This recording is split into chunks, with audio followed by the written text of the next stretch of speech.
Back again for another video. So, on today's conversation, we're going to talk about men's shit tests. Yes, men do have shit tests as well.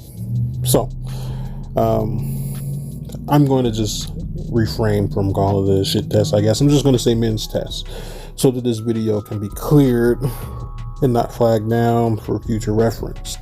So, moving forward, that's how I will address it. The preface. Women discount that men have the ability to discern them. We are the discerners of the entire earth. We are the ones who are charged with the categorization, the defining, the proper placement of everything on this earth. We name things all the time. Every time that we find something new that has probably been around for thousands of years, mind you, we name it. We call it some long name due to its genetic lineage, its phylum, its tree, its family, etc. We name it. That's our job. But just like the scientific method, we tend to figure out how things should be defined based on if it's repeatable, meaning that we test these things over and over and over again until we come up with a conclusion that this is truly how it exists in its true form and state. This is no different than how we reclassify things that we once thought were something due to the fact that we didn't have the technology to seek further knowledge within it and further understanding within it, but then we came up with the technology to do so. Therefore, we renamed or reclassified whatever it is. This is the reason why there are no such things as facts. People argue with me on that, but fact is knowing. And if you know something, that means something is for surely certain, right? And therefore, if something is certain, that means that it is a sound thing, which we cannot say that is true of many things in this world. Things change all the time. Even the truth changes at times because time progresses. The more time progresses, the more you figure out exactly what the truth is. But I am getting off topic. The topic once again, is the tests that men give. We test everything, right? Now, women seem to believe that we do not test them, or that the tests that we have are something so obvious due to the fact that we are not so socially advanced as the women are. I'm here to tell you that is incorrect. We test everything. We test to see how far we can go as well, because that's how we define exactly what you are. Remember, that is the scientific method of how we define things in this world, to see what its baseline is. We test these things over and over again to make sure that it is exactly what it appears to be and claims to be at times. No differently than nature, no differently than women, because women are a part of nature. So therefore, men, we discriminate women as well. We do it all the time. This is how we classify the whore versus the wife, because we test them. We test to see exactly what their qualities are, what their thresholds are, and if they have any self-governed principality about themselves. Now, I do speak highly about women not being able to create a large principality. Us as men, we understand this intrinsically. So we don't expect them to behave in the ways that men do as such. So therefore, we test them in regards to what they are capable of, what we believe they are capable of, and what they have shown us. If a woman does not show us certain things, then we may not test them on that. It's only until the woman opens up her mouth and she starts to give us this body language that we are signaled to test those things. Now, this goes into how I discern women. I was on a live stream today, and my closing statements were that you deserve what you allow, and you don't deserve what you do not allow. Likewise, meaning if you don't allow yourself to be great, you don't deserve to be great. It works on both sides. If you don't allow a woman to destroy your life, you don't deserve for a woman to destroy your life.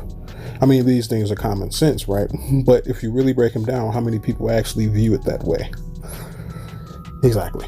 So when it comes to a man making principles about his life, he also makes principle about what he expects from women as well. And once again, we test these things. Me personally, going back to me again, I have my own way of testing women. Like I said on that panel, I said a few things, and that was one of them. The other thing that I said was that if a woman will not sacrifice what she has been socially programmed to hold so high for me, then I can't necessarily say that woman is for me. And I'll test this over and over again in different ways, because when you do a test, you don't oftentimes run the same test if it ended in failure. You have to run a new test to make sure that the failure is consistent no matter which way you go about it. That's how you conclusively come to the decision that this is a failed experiment, right? So, therefore, when I meet a woman, when I engage with a woman, when I deal with a woman, I look for what they hold on to, what the dysfunction is. The dysfunction tells you a lot about a woman. It tells you about how much of programming that she has been programmed with that may be contrary to what you're trying to do with her and what you would like to accomplish with her or with a woman in general. So I test the dysfunctions and I get feedback every single time. I know exactly how to do it. There's certain buttons you have to push. Though I am not that sound when it comes to emotional intelligence, I am very sound when it comes to the portion of being able to get the truth out of people. So even without them telling me, they don't even have to tell me a lot of times. But when they do tell me, either by body language, something that they mention indirectly, sometimes, most times, I then test it. I test to see the woman's willpower, to see if she is going to give up her social programming for my presence, for her to be in my presence. If she will not do this, then I cannot say once again that she is for surely the woman for me. Every single woman that I have dealt with in my life, I have done this to some degree. I have figured out that if a woman is not willing to sacrifice for you, she is not truly and sincerely in tune with what you're trying to accomplish or what you stand for. This is something so simple that any man can do. You just have to be in charge and do it with intent. We do this oftentimes with no intent behind it. We do it mistakenly. What I'm saying to you, man, is that you need to cultivate another part of your masculinity to be able to discern what a woman holds firm to and see if she'll sacrifice it for you. Now, there are certain things that I do not require a woman to sacrifice.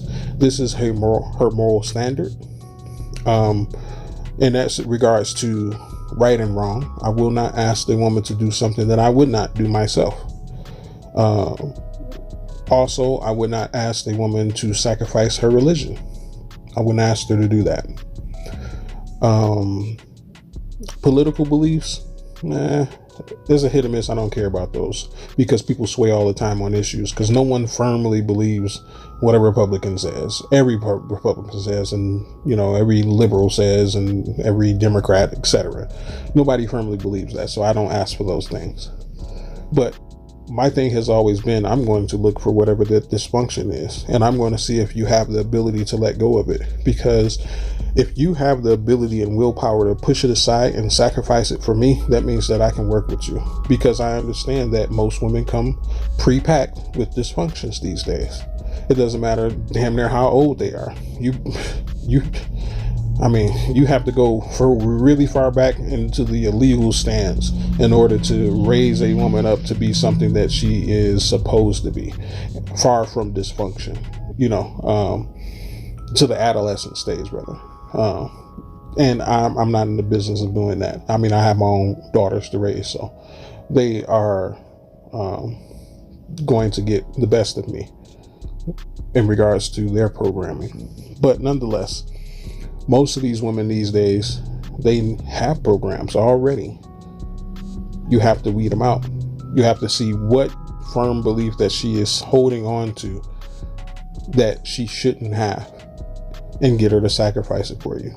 If she's willing to do this, then this is a woman that you can work with, because she sacrificed the most important thing that she has been programmed with, that is false in the first place, for you.